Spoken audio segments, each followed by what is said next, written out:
Welcome back to my channel. So today we'll go through what's in the bona Ajo. Ajo si na enwere ihe bụ Ajo Chi. Enwere ihe bụ Ajo Chi.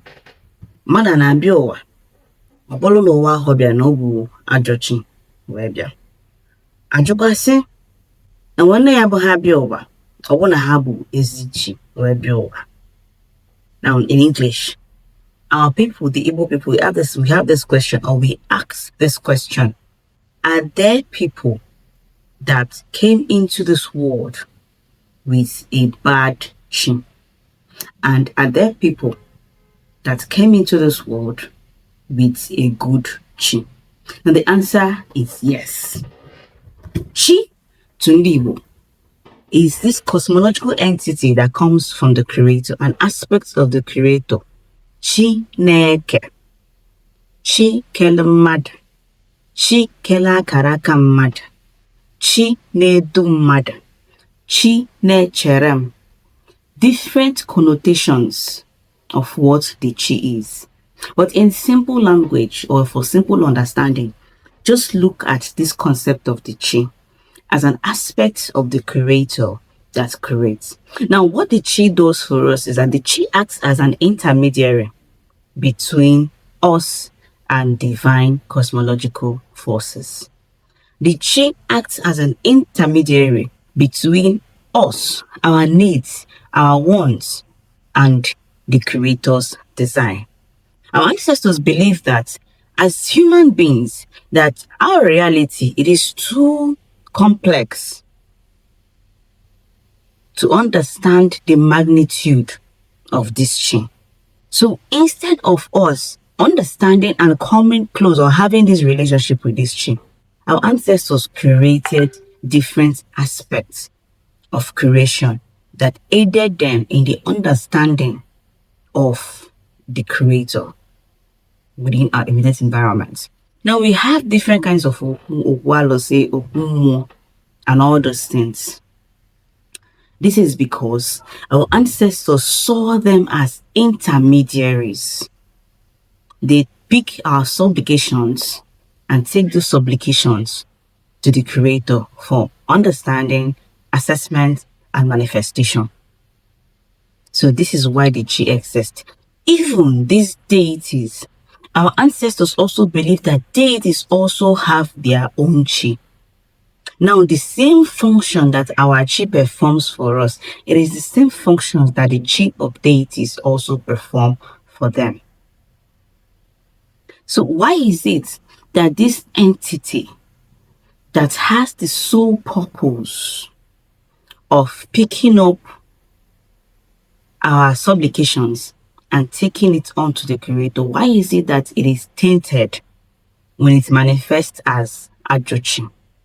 There are so many reasons why a chi can manifest as an Ajo Chi. The first reason is karmic debt. Whatever thing that you did that is wrong in your previous reincarnation, it is going to follow you because you have an attached karma, an attached debt to pay. And if you don't pay that debt, that debt keeps on following you to the next reincarnation until you pay that debt.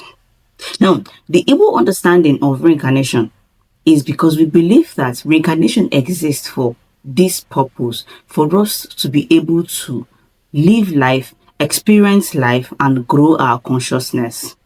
And each consciousness has to be free of debt. Death could come as a result of injustice. Death could come as a result of wickedness.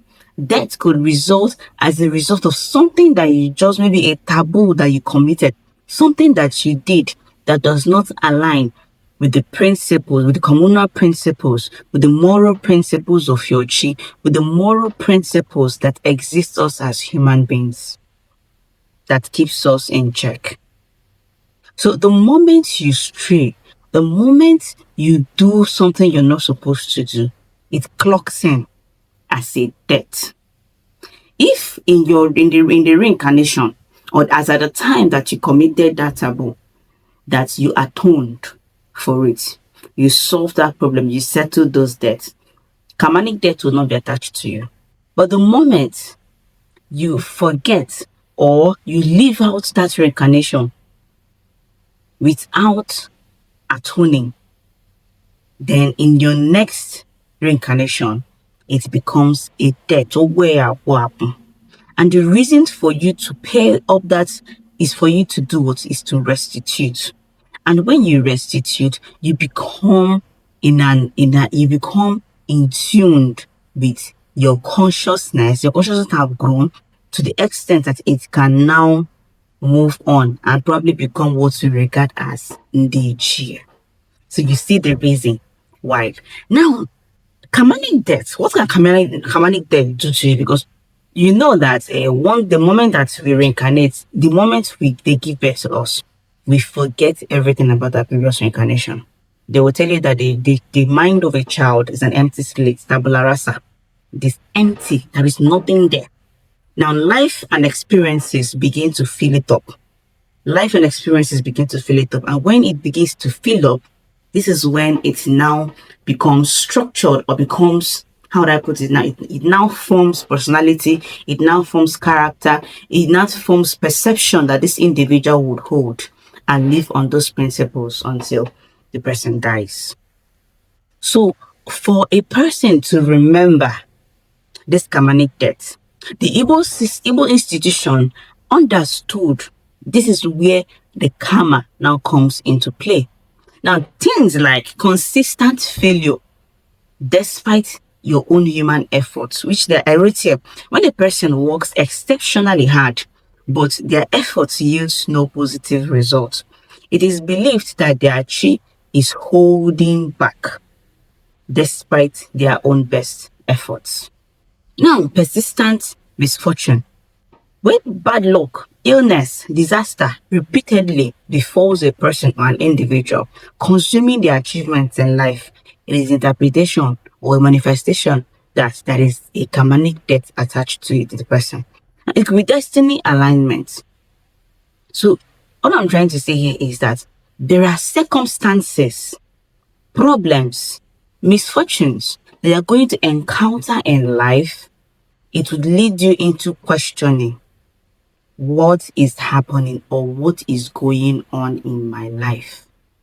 This is where you pass through the Igbo traditional system of Ịkpọ Aru. Ịkpọ Aru now helps to settle or to answer the question of the reason why you are passing through these misfortunes of life is because of what? The karmic debt, which it now calls for what? Restitution. Through ritual processes and other stipulated systems. This is where the issue or the karmic debt would be resolved. Now, we now look at this karmic debt as Ajo Chi. Oh, onye abụkwa Ajo Chi. Onye nwekwara ihe o metere chi eji wee gbapụ. Onye nwekwara, it's interpreted as an Ajo Chi phenomena. And this is because there is a debt attached to the person, a debt that needs to be settled for there to be total reconciliation and alignment.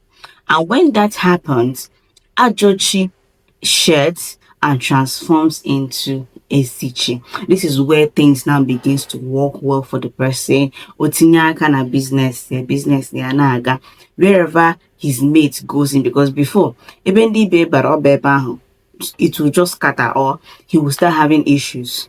So this is where this person's karma, this person's life begins to turn around, because Ajo Chi emegogini aburugo ezigbo chi. There is forgiveness, there is atonement, there is restitution, and then what's left is glory and the manifestation of destiny. So this is what I have for you today, and if you have more questions about Ajo Chi and Ezi Chi, do also leave your comments below, and you could check out my book on Chinezumezu and Igbo. And also we have this group, these designs, these t-shirts that are inspired from different Igbo proverbs. So if you love them, you can shop on my YouTube shop, and if you live in Nigeria, you can just send me a message on WhatsApp. And until next time, yeah, guys, yeah.